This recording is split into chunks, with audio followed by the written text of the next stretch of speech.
magacaygu waa Axmed. waxaan jiraa da' 23 waxaan jeclahay inaan ku dalxiiso qaybo ka mid ah dalkayga. waxaan ku noolahay dalka Sacuudi Carabi. maalin maalmaha ka mid ah anigoo safarkayga wata ayaa waxaa la gaaray xilli habeen ah. maalintaas safarka aniga kaliya ayaan ahaa. waddadu waxay ahayd mid cidla ah. waxaan dareemay intaa kadib baahi. waxaan isoo meel aan cunto ka heli karo. waxaan arkay gas station. halkii aan u dhawaaday. markii halkii aan imidna meesha waxay u noqotay meel qadiimi ah, balse gudaha ayaan u sii galay. markaa waxaa rabaan ka soo iibsaday. ninkii waxaa weydiiyey meel kale u dhow aan ka heli karo waxyaabo kale. asina wuxuu isheegay dukaan u dhow. aniga socodkii wata ayaa waxaan maqlay qof kheyladii. gebigaygu waa naxayba. si tartiib ayaan u fiiriyey meeshii. waxaan arkay cunug yar oo dhiig ka socda oo dhulkana yaala. aad baan u cabsaday. waxaan isoo diinayay cunug qof ka dilay. waxaan arkay qof dhar madow xiran oo ka soo baxay dhanka albaabkii. waan naxay anigoo shogsan. si tartiib ayaan u fiiriyey dib wuxuu sameynayay. waan soo laabtay anigoo leh fiir wuxuu sameynayo.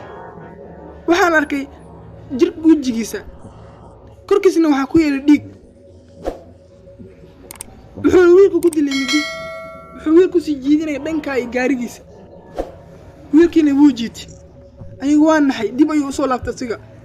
waxaan isdhayay ku arkin anigoo naxsan. waxaan arkay asigoo socodkii oo aniga waan isqariyey.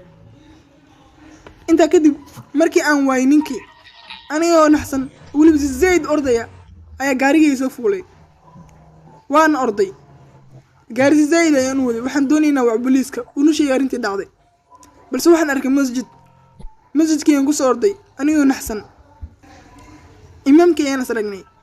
wuxuu i siiyey biyo. wuxuu ina sheegay inuu isdejiyo. waxaan u sheegay arrintii igu dhacday maanta. waxaan ka codsaday inuu waa booliiska. si degdeg ah booliiska ayaa meesha yimid. waxayna xireen ninkii. imaamkii wuxuu iga codsaday inaan isdejiyo. ninkiina waa la qabtay. waxaa loo xukumay muddo 7 sano ah. tan iyo dhacdadaas kadib ninkii wuxuu soo weeraray faamilkayga. wuxuu dilay aabahay. hooyadeena hore u soo dilayba. waxaana loo xukumay isaga dil togasho ah. balse maalinta aniga guriga soo galay waxaan arkay aabahay oo meed ah weliba dilayay nin. markaas si fiican u fiir wuxuu ahaa ninkii. wuxuu igu soo tuuray midi madaxayga ayaa dhacday. alxamdulillaah hadda waan fiicanahay. balse waxaan ka fikirayaa dhacdadii xumeed ee ku dhacday aabahay iyo hooyaday.